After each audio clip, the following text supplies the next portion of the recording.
નમસ્કાર વિદ્યાર્થી મિત્રો, આપણે હવે નવું ચેપ્ટર છે ઘન અવસ્થા, બરોબર છે. સોલિડ સ્ટેટ એ આપણે ચેપ્ટરની શરૂઆત કરીએ. ધ્યાન આપજો, રસાયણ વિજ્ઞાનના ભાગ 1માં કુલ 4 ચેપ્ટર એવા છે જે ગણતરીવાળા છે. એક છે ઘન અવસ્થા, દ્રાવણો, ત્યારબાદ આપણે લઈએ વિદ્યુત રસાયણ જે આપણે ચેપ્ટર જોઈ ગયા છે, અને ત્યારબાદનું જે ચેપ્ટર છે એ છે રાસાયણિક ગતિકી. એમાંથી આપણે ઘન અવસ્થાની વાત કરીએ.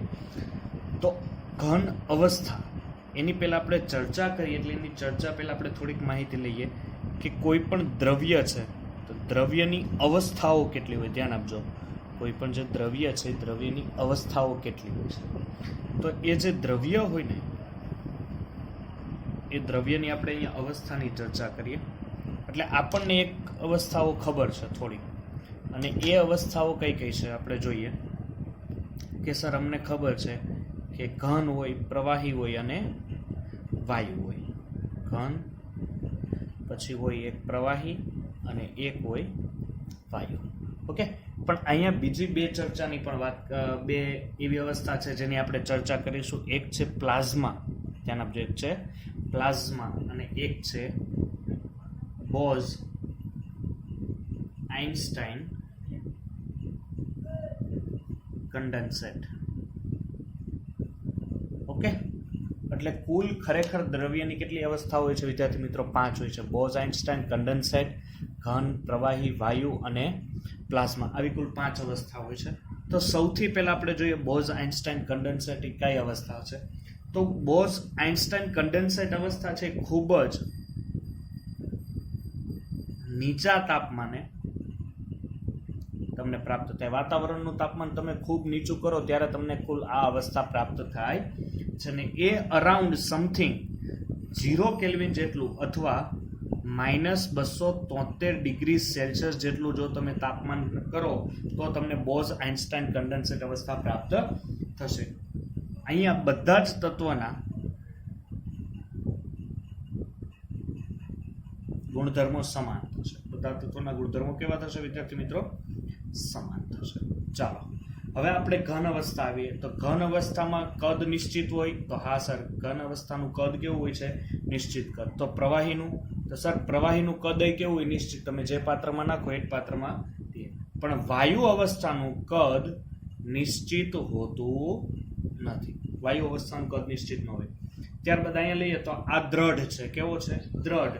અને આનો નિશ્ચિત કોઈ આકાર તમને જોવા મળશે, બરોબર છે. જ્યારે આ દ્રઢ છે નથી, તો અહીંયા હું કહી શકું દ્રઢ નથી, પરંતુ નિશ્ચિત આકાર છે વિદ્યાર્થી મિત્રો. શું છે એનો? નિશ્ચિત આકાર. તમે જે પણ પાત્રમાં પ્રવાહીને નાખો એનો આકાર એ ધારણ કરી લે. જ્યારે અહીંયા આકાર કોઈ છે, વાયુનો કોઈ આકાર દેખાય તમને કે ચોરસ વાયુ જાતો એવું દેખાય છે? ના દેખાય, એટલે આકાર નથી. ત્યારબાદ અહીંયા વહનશીલતા નથી. તમે પાણી, પથ્થર લ્યો, પથ્થરને તમે વહેવડાવી શકો, બરોબર છે, એટલે વહનશીલતા નથી. જ્યારે પ્રવાહીને તમે વહેવડાવી શકો એટલે વહનશીલતા છે. અને આ શું છે? પ્રવાહિતા. ધ્યાન આપજો, જ્યારે વાયુને તમે વહેવડાવો એને કહેવાય છે પ્રવાહિતા. ચાલો હવે આપણી પાસે છે લાસ્ટ અવસ્થા છે, એ છે પ્લાઝમા અવસ્થા. કઈ વિદ્યાર્થી મિત્રો? પ્લાઝમા. તો પ્લાઝમા અવસ્થા એક કેવી અવસ્થા છે ખબર છે? આ અવસ્થા તમને કેટલા તાપમાને? આશરે 10⁵ કેલ્વિન તાપમાને આ અવસ્થા પ્રાપ્ત થાય. એટલે વિચાર કરો, આટલું ઊંચું તાપમાન. હવે દાખલા તરીકે આને તમારે સેલ્સિયસમાં ફેરવો એટલે ફક્ત તમારે શું કરવાના હોય? -273 કેલ્વિન જેવી સામાન્ય રકમ 10⁵ કેલ્વિનમાંથી બાદ કરવાની રહે. એટલે તમે સમજી શકો છો કેટલા ડિગ્રી સેલ્સિયસ તાપમાન થયું, બરોબર છે. તો આટલા ઊંચા તાપમાને જ્યારે તમે લઈ જાઓ ત્યારે તમને આ અવસ્થા પ્રાપ્ત થાય. ઓકે, આ અવસ્થા તમને પ્રાપ્ત થશે. આવું તાપમાન અહીં ઇલેક્ટ્રોન મુક્ત થાય અને પરમાણુમાં ઇલેક્ટ્રોનની ગોઠવણી બદલાય જાય. આવું તાપમાન છે ને તમે પૃથ્વી ઉપર તો લગભગ લાવી ન શકો, એટલે સૂર્ય ઉપર હોય. હવે શું થાય? દાખલા તરીકે આ કોઈ સંયોજન છે, એની આજુબાજુ અત્યારે ઇલેક્ટ્રોન છે. જો આવું તાપમાન તમે આપો ને એટલે બધા જ ઇલેક્ટ્રોન સંયોજનથી દૂર ભાગવા મળે, બરોબર છે. એટલે અહીંથી શું થશે કે ઇલેક્ટ્રોન અહીંથી દૂર થવા માંડ્યા. દૂર થવા માંડ્યા એટલે આની અવસ્થા જે પ્રાપ્ત થાય એ અવસ્થાને કઈ અવસ્થા કહેવાશે? પ્લાઝમા અવસ્થા કહેવાય છે. ધ્યાન આપજો, આપણે હવે ઘન અવસ્થાની જે ચર્ચા કરવાની છે, કારણ કે આપણા ચેપ્ટરનું નામ છે ઘન અવસ્થા. એમાંથી આપણે ત્યારબાદ આપણે દ્રાવણોની વાત કરશું, એટલે પ્રવાહી જે પછીનું ચેપ્ટર છે દ્રાવણો છે. અત્યારે ઘન અવસ્થાને છે અને વાયુ અવસ્થા તમે ધોરણ 11માં ભણી ગયા છો. દ્રવ્ય અવસ્થા જે તમે ચેપ્ટર ભણ્યા હતા દ્રવ્ય, એટલે કુલ 3 અવસ્થામાંથી આપણે વાયુ અવસ્થા 11મા ધોરણમાં, જ્યારે ઘન અવસ્થા અત્યારે, અને આના પછીનું ચેપ્ટર એટલે દ્રાવણો જે પ્રવાહી આપણે ભણવાનું છે. ચાલો, ઘન અવસ્થાની અમુક શરતો છે. તો ઘન અવસ્થાની અમુક શરતો છે, એમાંથી પ્રથમ શરત કઈ છે? તો પ્રથમ શરત આ છે વિદ્યાર્થી મિત્રો કે આંતર આણ્વીય, ધ્યાન આપજો, આંતર આણ્વીય અંતર ટૂંકા હોય. આંતર આણ્વીય અંતર કેવા હોય છે વિદ્યાર્થી મિત્રો? ટૂંકા હોય. એટલે દાખલા તરીકે તમે 2 અણુ લ્યો, આને તમે આવી રીતના ગોઠવો, એટલે આ ધાતુના અણુની ગોઠવણી કરો એટલે આ 2 અણુ વચ્ચેનું અંતર કેવું હોય છે? એકદમ ઓછું હોય છે. એટલે આંતર આણ્વીય અંતર ઓછા હોય છે. ત્યારબાદ આપણે જોઈએ તો બીજો જે નિયમ છે, બીજો કંઈક આ છે કે આંતર આણ્વીય બળ, ધ્યાન આપજો, આંતર આણ્વીય બળ પ્રબળ હોય. આંતર આણ્વીય બળ કેવું હોય છે વિદ્યાર્થી મિત્રો? પ્રબળ. એટલે કે આ 2 અણુ વચ્ચે જે બળ હોય, ધ્યાન આપજો, 2 અણુ વચ્ચેનું જે બળ હોય કેવું હશે? પ્રબળ હશે. તો જ એકબીજાની પાસે ગોઠવાયેલા હશે. ત્યારબાદ તેમના ઘટક કણો નિશ્ચિત સ્થાન હોય છે. એટલે કે તમે આની ગોઠવણી કરો એટલે આ રીતના પરફેક્ટ એના ઘટક કણો ગોઠવાયેલા હોય. બરોબર છે? આ રીતના એની આખી રચના પરફેક્ટ એક ઘટક કણો ગોઠવાયેલા હોય છે. ત્યારબાદ એ અસંકોચનીય છે. છેલ્લો ગુણધર્મ શું છે? તે અસંકોચનીય છે. તમે પથ્થરને દબાવી શકો. ઓકે, તો ત્યાંથી તમને આઈડિયા આવી જશે આ કેવો છે? અસંકોચનીય છે. તમે એને દબાવી શકશો નહીં. ત્યારબાદ આ ઘન જે પદાર્થ છે, આ ઘન પદાર્થના 2 ભાગ પડે છે. ધ્યાન આપજો વિદ્યાર્થી મિત્રો, ઘન પદાર્થના કેટલા ભાગ પડે છે? 2. એક હોય છે સ્ફટિકમય, અને બીજો જે ભાગ હોય છે એ હોય છે અસ્ફટિકમય. ઓકે, તો સ્ફટિકમય પદાર્થો અને અસ્ફટિકમય પદાર્થો આપણે ચર્ચા કરીશું કે સ્ફટિકમય પદાર્થો અને અસ્ફટિકમય પદાર્થો કોને કહેવાશે. તો ચાલો હું તમને ચર્ચામાં આગળ વધારું કે તેમને ઘટક કણોની ગોઠવણીના આધારે, ધ્યાન આપજો, ઘટક કણોની ગોઠવણીને આધારે તમે એને કહી શકો કે એ સ્ફટિકમય છે કે અસ્ફટિકમય.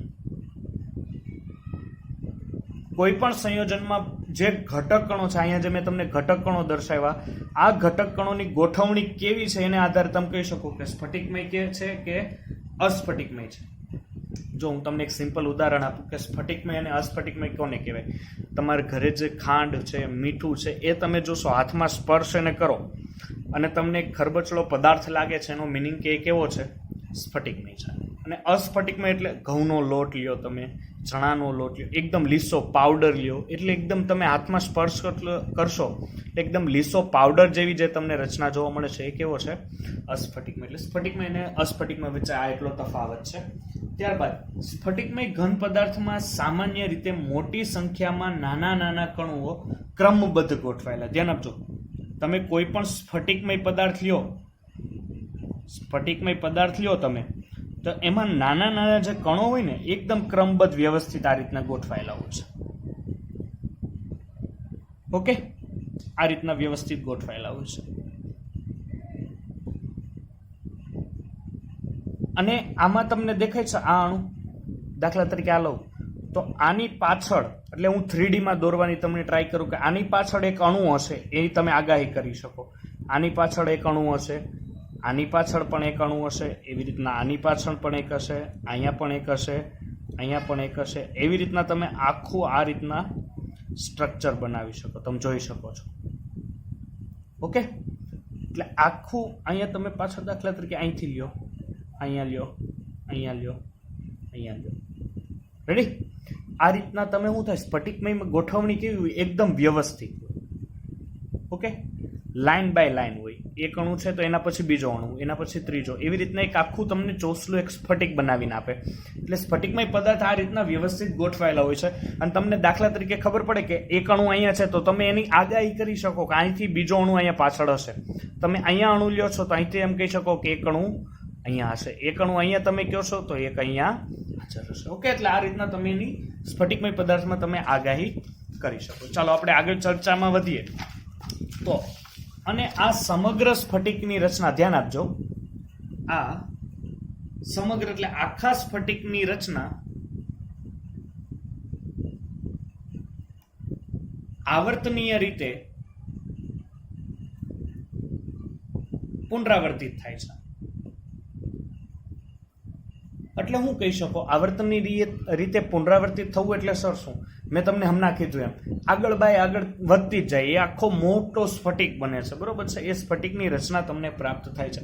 ઉદાહરણ તરીકે હું તમને આપી શકું કે NaCl, ઓકે, સોડિયમ ક્લોરાઇડ અને ક્વાર્ટસ, જે આપણે સિલિકા ને એ જોયું છે રેતી, એ એક પ્રકારની સ્ફટિકમય પદાર્થની એક રચના તમે એને કહી શકો. ચાલો, પરંતુ જ્યારે કંઈ અપવાદ આવે કે જ્યારે તમે દાખલા તરીકે કાચ લ્યો, રબર લ્યો છો તમે, ઓકે, અને પ્લાસ્ટિક, કોઈ પણ પ્લાસ્ટિક લ્યો, આને જ્યારે ઠંડા, આને પહેલા તમારે શું કરવાનું છે? આ ત્રણેય વસ્તુ છે એને તમે ગરમ કરો અને પાછા એને ઠંડા પાડો.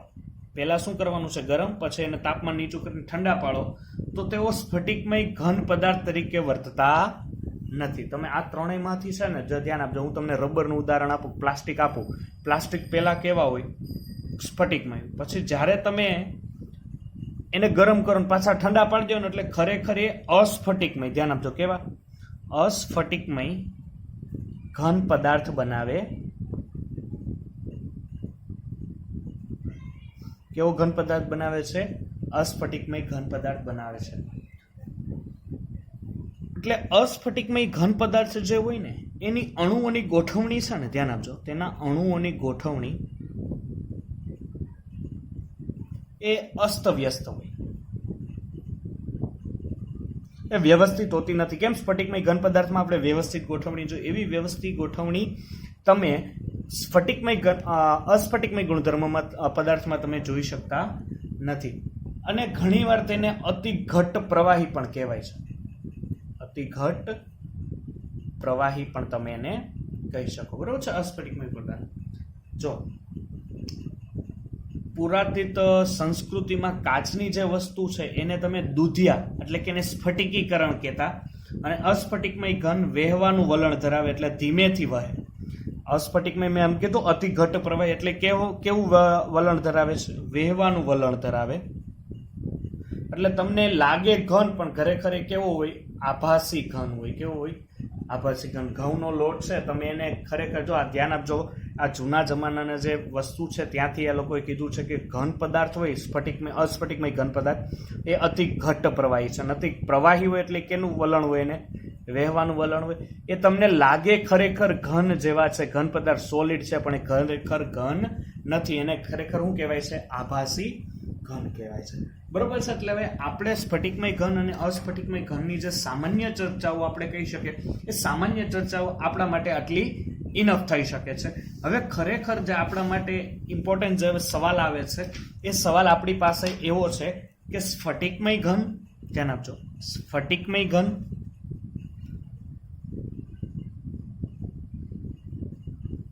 અને અસ્ફટિકમય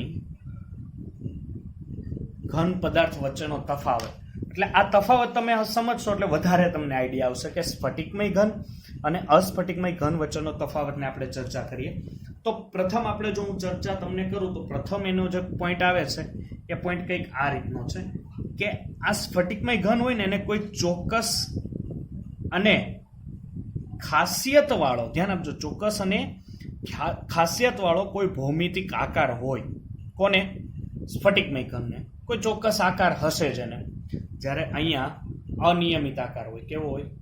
અનિયમિત આકાર. આનો કોઈ આકાર જ ન હોય. તમે નક્કી કરી શકો નહીં કે આનો આકાર કેવો છે. ત્યારબાદ બીજો જે પોઈન્ટ છે એ છે કે આને ચોક્કસ અને લાક્ષણિક ગલન બિંદુ હોય.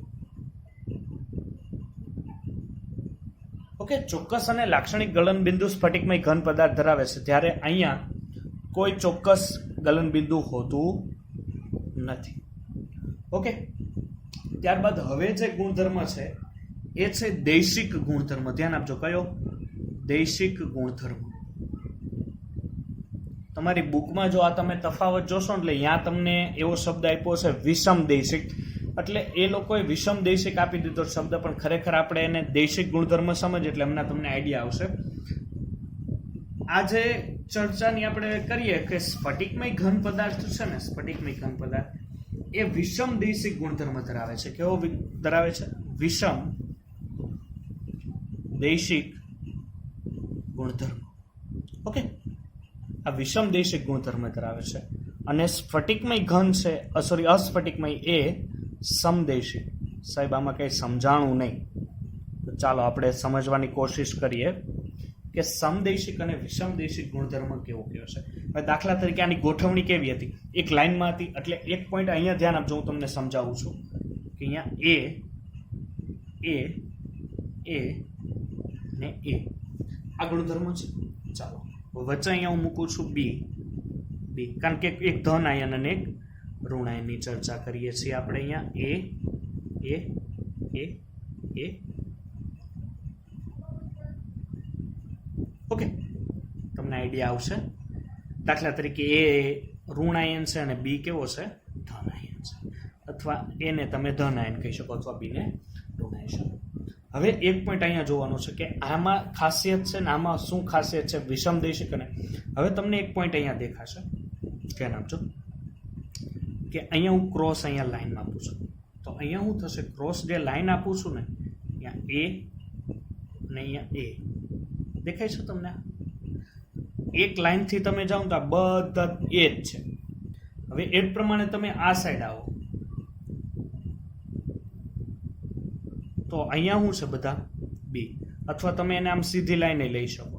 જો તમને દેખાશે, એટલે હું આ દિશામાં લઉં ને, આ દિશામાં, તો આ બધા જ ના ગુણધર્મ કેવા? સમાન. આ એ જ છે તો આ એ જ છે, તો આના જે ગુણધર્મ હશે એ જ આના હશે, એ જ આના હશે. પાછા એના ગુણધર્મ બી જેવા હશે નહીં, કારણ કે બે કેવા છે? અલગ અલગ. દાખલા તરીકે એ સોડિયમ છે અને બી આપણે લઈએ ક્લોરીન, તો હું સોડિયમ અને ક્લોરીનના ગુણધર્મ સમાન થશે? નહીં થાય સર.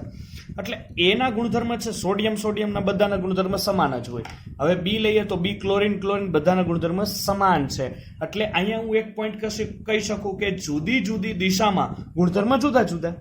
હવે આ દિશામાં લઈએ તો અહીંયા બધા સોડિયમના ગુણધર્મ છે, તો એની સાપેક્ષમાં આ દિશા લઈએ તો બધા ક્લોરીન છે, એટલે આ દિશાના ગુણધર્મ કેવા થાય? જુદા. ચલો આમ નથી લેતા, આમ સીધા લ્યો તો અહીંયા આડા જે લ્યો છો તો એના ગુણધર્મ એક સમાન, તો ઉભા લ્યો તો પાછા ક્લોરીનના ગુણધર્મ. એટલે જુદી જુદી દિશામાં ગુણધર્મ કેવા હોય છે? જુદા જુદા.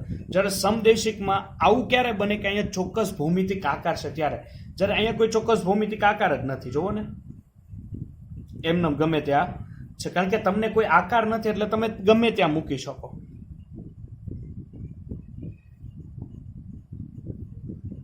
ઓકે, હવે તમે અહીંથી લ્યો કોઈ પણ ક્રોસ લાઈન બનાવો, એટલે આની કોઈ દિશા જ નથી, તો તમે દિશાકીય ગુણધર્મ આપી શકો? કોઈ દિશા જ નથી, એટલે સર અમે દિશા આપી શકીએ નહીં. એટલે હું એમ કહી શકું, અહીંયા પોઈન્ટ આપી શકું કે આ બધી દિશામાં સમાન છે. સમજ પડે છે? બધી જ દિશામાં કેવો છે? સમાન છે. ધ્યાન આપજો, આને કારણે શું ફેરફાર થશે કે આની યાંત્રિક મજબૂતાઈ, વિષમ દૈશિક છે એટલે યાંત્રિક મજબૂતાઈ, એટલે અંદરનું જે સ્ટ્રક્ચર છે એમાં કઈ ફેરફાર જોવા મળશે. બીજો છે વક્રી ભવનાંકનો ગુણધર્મ. કયો ગુણધર્મ વિદ્યાર્થી મિત્રો? વક્રી ભવનાંકના ગુણધર્મ બીજો ફરક પડશે. અને લાસ્ટ જે છે વિદ્યુતની વાહકતા, એમાં પણ અહીંયા તમને ફરક જોવા મળે છે. એટલે વિષમ દૈશિક ગુણધર્મ કુલ આ બીજા 3 પરિબળો પણ કાર્ય કરે છે. ચાલો હવે અહીંયા આપણે જોઈએ જે ત્રીજો પોઈન્ટ છે એ છે ઘટક કણની ગોઠવણી. ઘટક કણની ગોઠવણી. તો અહીંયા ઘટક કણ કેવા ગોઠવાયેલા? હમણાં જ મેં આગળ સ્ફટિકમયમાં મેં તમને ચર્ચા કરી કે અહીંયા ઘટક કણ વ્યવસ્થિત અને લાંબા વિસ્તારના ક્રમમાં, ધ્યાન આપજો, વ્યવસ્થિત અને લાંબા વિસ્તારના ક્રમમાં ગોઠવાયેલા હોય છે, જ્યારે અહીંયા કેવા હોય? ટૂંકા વિસ્તારના ક્રમમાં. ટૂંકા વિસ્તાર ક્રમમાં તે ગોઠવાયેલા હોય છે. ત્યારબાદ આનો જે મહત્વનો હવે જે ગુણધર્મ છે એ છે ચિરાડ ગુણધર્મ. ઓકે, મારા નામ પ્રમાણે ચિરાગ નહીં, ચિરાડ. ઓકે, તો ચિરાડ ગુણધર્મ એટલે એ કેવો ગુણધર્મ છે? જો દાખલા તરીકે તમારે એક પાત્ર લેવાનું, કોઈ એક ઘન પદાર્થ લીધો, આ ઘન પદાર્થને અહીંથી બે ભાગમાં વેચી દો, એક ધારદાર હથિયાર લ્યો અને ચપ્પા વડે બે ભાગમાં એને જુદા પાડી દો. ઓકે, હવે જ્યારે તમે બે ભાગમાં અહીંયા તમે જુદા પાડશો ને એટલે એ બેની નવી નવી સપાટી આવશે, અને બંનેની જે નવી સપાટી આવે ને નિયમિત સપાટી હોય. પછી તમે જે ભાગમાં પડ્યા એટલે આડી અવડી તેવડીને એક ચપ્પા વડે સીધા તમે, દાખલા તરીકે તમે સાબુ લ્યો, સાબુને સીધું કટ કરી નાખો એટલે બે એકદમ નવી કડકડાટ આપણે તરત કહેવાય દુકાનેથી છોડાવેલી એવી સપાટી, એટલે નિયમિત સપાટી આપે છે, જે સાદી અને સુવાળી. અને તમે જો અસ્ફટિકમય ઘન પદાર્થને તમે કાપો તો તમને કોઈ અનિયમિત સપાટી જે છે એ અનિયમિત સપાટી પ્રાપ્ત થાય છે. ઓકે, તો આ ચાર જે પોઈન્ટ છે સ્ફટિકમય ઘન પદાર્થની, ચાર પોઈન્ટ અહીંયા યાદ રાખી લેજો. એવું લાગે તો અહીંયા વિડીયો સ્ટોપ કરીને તમે આ ચાર પોઈન્ટ લખી શકો છો. ઓકે, ચાલો તો હવે આપણે આગળ ચર્ચા કરીએ. તો હવેની જે ચર્ચા છે એ પ્રમાણે હવેનો જે એનો સ્વભાવ છે, ઓકે, મારો અને તમારો જે પ્રમાણે સ્વભાવ હોય એ પ્રમાણે સ્ફટિકમય ઘન અને અસ્ફટિકમય ઘન જે પદાર્થ છે એના પણ સ્વભાવની આપણે ચર્ચા કરીએ. તો આ કેવા છે? સાચા ઘન છે. આ કેવા છે? સાચા ઘન. તો સાહેબ એવું કેમ હોય? સાચા ખોટા ઘન એવું કંઈ નહીં. આપણે આગળ ચર્ચા કરી, ખરેખર અસ્ફટિકમય ઘન પદાર્થો કેવા છે? લાગે ખરેખર એક ઘટ પ્રવાહી છે. તમને લાગે કેવા? સરે આભાસી ઘન લાગે. કેવા લાગે? આભાસી ઘન પદાર્થ જેવી અમને દેખાય છે. અને ઘણીવાર એને અતિશીત પ્રવાહી એટલે ખૂબ જ ઠંડુ પ્રવાહી પણ કહેવામાં આવે છે. ત્યારનો પોઈન્ટ છે એના પછીનો, એટલે અહીંયા આપણે 5 નંબર આપીએ, અહીંયા 6ઠો નંબર આપીએ, એટલે ગલન ઉષ્મા. એનો વિદ્યાર્થી મિત્રો ગલન ઉષ્મા. તો ગલન ઉષ્મા ઉપર આપણે થોડી ચર્ચા કરીએ. તો આની જે નિશ્ચિત, ધ્યાન આપજો, નિશ્ચિત અને લાક્ષણિક ગલન ઉષ્મા છે. કેવી છે? નિશ્ચિત અને લાક્ષણિક ગલન ઉષ્મા છે. જ્યારે અહીંયા આની નિશ્ચિત અને લાક્ષણિક ગલન ઉષ્મા નથી. ઓકે, ત્યારબાદ આપણે આટલા પોઈન્ટ સુધી ગલન ઉષ્મા સુધી આપણે જોઈ લીધું છે. હવે તમને આગળના જે પોઈન્ટ્સ છે એની આપણે ચર્ચા કરીએ કે સ્ફટિકમય અને અસ્ફટિકમય પદાર્થો ઉપરાંત એવા ઘન પદાર્થો છે જે દેખાતી રીતે સ્ફટિકમય લાગે પરંતુ અતિ સૂક્ષ્મ, દેખાતી રીતે તમને અસ્ફટિકમય લાગે પણ ખરેખર એ કેવા હોય છે? સ્ફટિકમય ઘન પદાર્થ હોય છે. સમજ પડે છે કે તમે જોવો ને એટલે તમને શું લાગે? ઘણા અસ્ફટિકમય ને સ્ફટિકમય પદાર્થ તમને દેખાય એવા કે આ તો અસ્ફટિકમય પદાર્થ છે, પણ ખરેખર એ કેવા હોય? સ્ફટિકમય. દાખલા તરીકે દળેલી ખાંડ.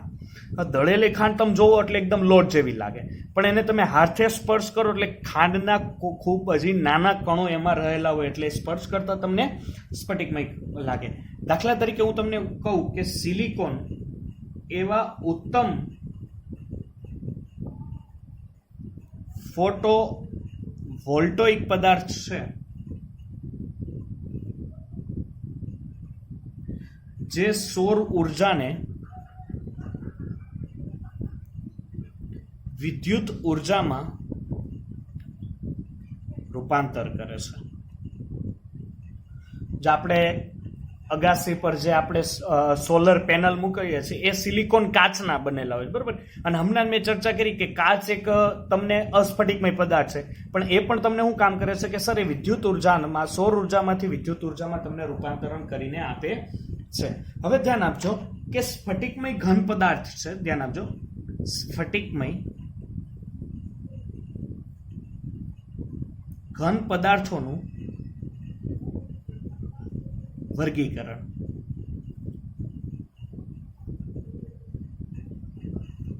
ઓકે, સ્ફટિકમય ઘન પદાર્થોનું અહીંયા વર્ગીકરણની આપણે જો ચર્ચા કરીએ તો સ્ફટિકમય ઘન પદાર્થ અલગ અલગ બળો આધારે કામ કરે છે. એવા બળો છે વાન ડર વાલ્સ બળ, આયનીય બંધ, ત્યારબાદ સહસંયોજક બંધ, ધાત્વિક બંધ, બરોબર છે.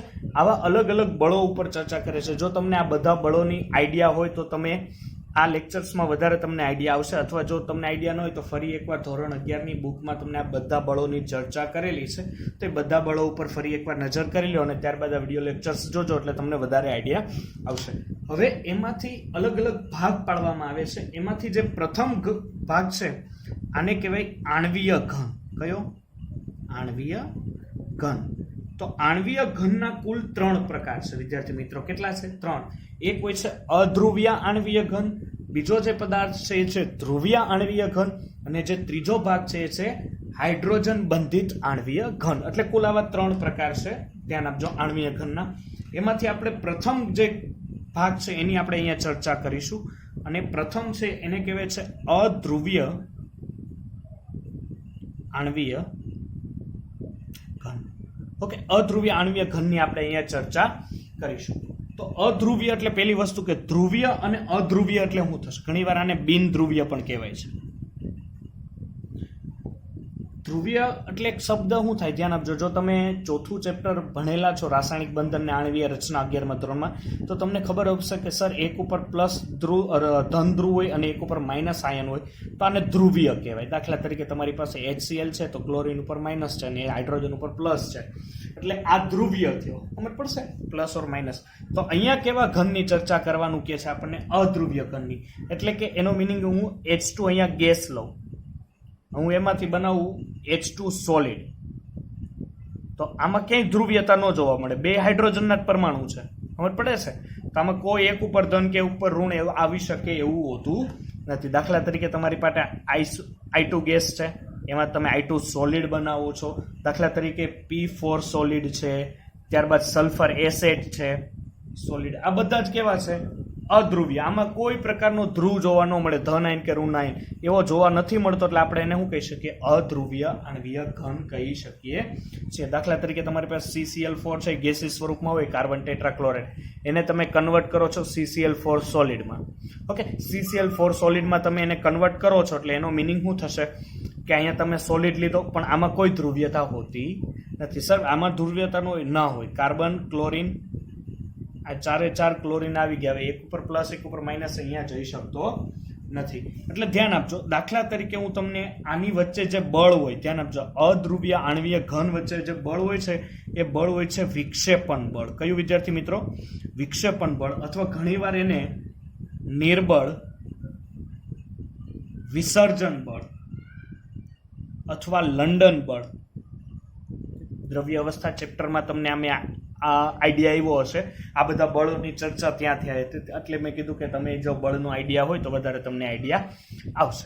વિક્ષેપણ બળ અથવા નિર્બળ વિસર્જન બળ અથવા લંડન બળ પર કહેવાય. દાખલા તરીકે અહીંયા તમારી પાસે H2 છે, હાઇડ્રોજનના 2 અણુઓ છે.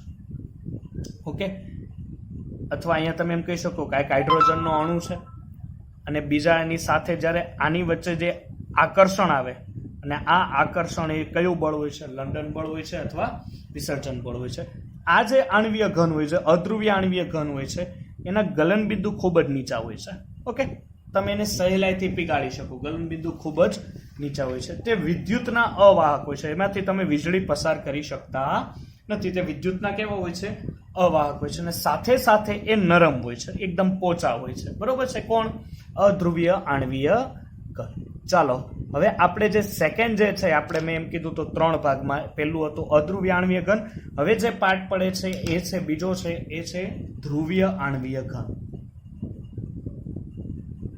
ધ્રુવીય આણ્વીય. ચાલો હવે અહીંયા આવી ગયો શબ્દ ધ્રુવીય. ધ્રુવીય આવ્યો એનો મિનિંગ એમાં પ્લસ અને માઇનસ આયનો છૂટા પડતા. એટલે હું તમને ઉદાહરણ આપું. પહેલા તો કે HCl તમે લ્યો છો, SO2 લ્યો છો અને NH3 લ્યો છો. આ બધા જ કેવા થશે વિદ્યાર્થી મિત્રો? ધ્રુવીય થશે. ચાલો તો એની આપણે ચર્ચા કરીએ. દાખલા તરીકે તમારી પાસે H છે, H ઓલવેઝ પ્લસ ચાર્જમાં છે અને આ બાજુ છે Cl માઇનસ. ઓકે, આ રીતના આપણે અહીંયા ગોઠવણી કરી છે. ત્યારબાદ દાખલા તરીકે હવે બીજી બાજુ પાછો HCl જ લઈએ, તો અહીંયા પણ H પ્લસ અને અહીંયા Cl માઇનસ.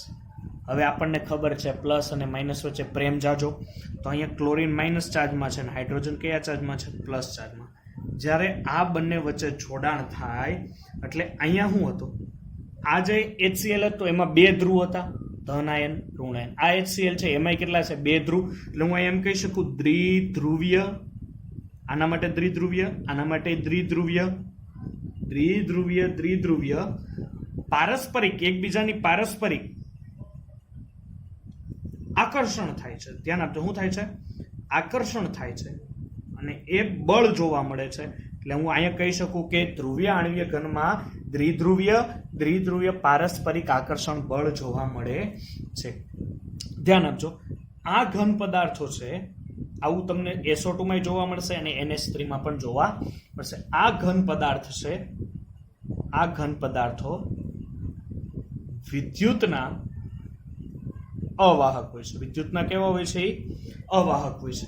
ત્યારબાદ ગલન બિંદુ